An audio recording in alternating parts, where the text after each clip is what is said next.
नमस्कार, आपका स्वागत है। हिंदू धर्म के अनुसार शादी को बहुत ही बड़ा संस्कार माना जाता है, जिसके लिए तरह तरह के रीति रिवाज निभाए जाते हैं।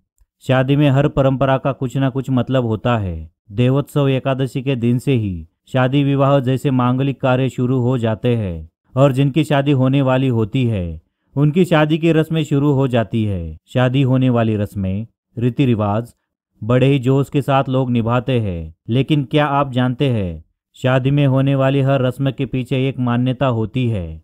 जैसे कि दूल्हे के जूते चुराए जाते हैं, क्यों वरमाला पहनाई जाती है, क्यों हल्दी लगाई जाती है, इन सब का अलग अलग महत्व है। जी हाँ दोस्तों, शादी में हल्दी लगाना हमारे वास्तुशास्त्र के अनुसार बहुत ही लाभदायी माना जाता है। इसके पीछे कई शास्त्रों में अलग अलग कारण बताए गए हैं, जिसका पालन करने से आपका जीवन हमेशा सुख समृद्धि से भर जाता है। लेकिन दूल्हा दुल्हन को हल्दी लगाते समय हमें किन बातों को ध्यान में रखकर उनका पालन करना चाहिए, ये आज हम जानने वाले हैं। तो दोस्तों, आगे बढ़ने से पहले अगर आपने हमारे चैनल को सब्सक्राइब नहीं किया है तो इसे सब्सक्राइब कर लीजिए। दोस्तों, विवाह के संबंध में कई महत्वपूर्ण सावधानियां रखना जरूरी होता है। विवाह के बाद वधू वर का जीवन सुखी और खुशियों भरा हो, यही कामना की जाती है। वधू वर का जीवन सुखी बना रहने के लिए विवाह पूर्व लड़के और लड़की के गुणों का मिलान किया जाता है। ज्योतिष शास्त्र के अनुसार भावी दंपति की कुंडलियों से दोनों के गुण और दोष मिलाए जाते हैं। गुण मिलान करते समय वर वधू के 36 गुण होते हैं।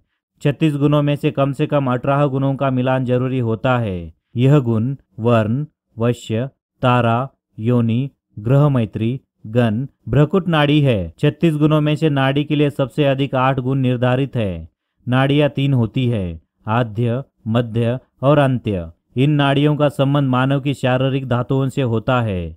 वधूवर की समान नाड़ी होने पर दोषपूर्ण माना जाता है तथा संतान पक्ष के लिए यह दोष हानिकारक हो सकता है। शास्त्रों में यह भी उल्लेख मिलता है कि नाड़ी दोष केवल ब्राह्मण वर्ग में ही मान्य है। समान नाड़ी होने पर पारस्परिक विकर्षण तथा असमान नाड़ी होने पर आकर्षण पैदा होता है। विवाह के लिए यदि वधू वर का रक्त समूह एक ही होता है तो संतान प्राप्ति में बाधाएं आ सकती है। कर्म कांडों में नाड़ी दोष वाले विवाह को वर्जित माना गया है। इसी के साथ यदि लड़के का रक्त समूह पॉजिटिव हो व लड़की का रक्त समूह निगेटिव हो तो विवाह उपरांत पैदा होने वाले बच्चों में अनेक विकृतियां सामने आती है, जिसके चलते वे मंदबुद्धि व अपंग तक पैदा हो सकते हैं। इसी के विपरीत इस प्रकार की समस्याएं नहीं आती है। इसलिए वर को अपना रक्त परीक्षण अवश्य करना चाहिए और भविष्य में आने वाली आपत्ति से पहले से ही सावधान होना चाहिए। तो चलिए दोस्तों, जानते हैं शादी में दूल्हा दुल्हन को हल्दी लगाने से पहले हमें किन बातों का ध्यान रखना चाहिए। दोस्तों, कोई भी शादी बिना हल्दी के पूरी नहीं होती है। हल्दी का प्रयोग हमारे यहाँ काफी पवित्र माना गया है। कोई भी शुभ काम करना हो तो सबसे पहले हल्दी को छूते हैं। शादी जैसे पवित्र बंधन में बंधने से पहले लड़के लड़की की हल्दी की रस्म होती है, यह तो सब जानते ही है। भारतीय परंपराओं में शादी से पहले दूल्हा दुल्हन को हल्दी लगाई जाती है, जिसका शादी में एक महत्वपूर्ण स्थान होता है। ज्योतिष शास्त्र के अनुसार इस बात का अवश्य ध्यान रखें कि सबसे पहले दूल्हे को हल्दी उसकी होने वाली दुल्हन के हाथों से ही लगानी चाहिए। दूल्हे के बाएं हाथ की हथेली पर हल्दी लगानी चाहिए, क्योंकि दुल्हन को साक्षात माँ लक्ष्मी का रूप माना गया है और ऐसे हल्दी लगाने से उनके जीवन में कभी भी धन की कमी नहीं होती है। माँ लक्ष्मी की कृपा सदैव इन पे बनी रहती है। इसी के पीछे ये भी एक कारण है कि हल्दी का पीला रंग बृहस्पति से जोड़ता है और दूल्हा दुल्हन के जीवन में बृहस्पति को मजबूत करने के लिए हल्दी का उपयोग किया जाता है।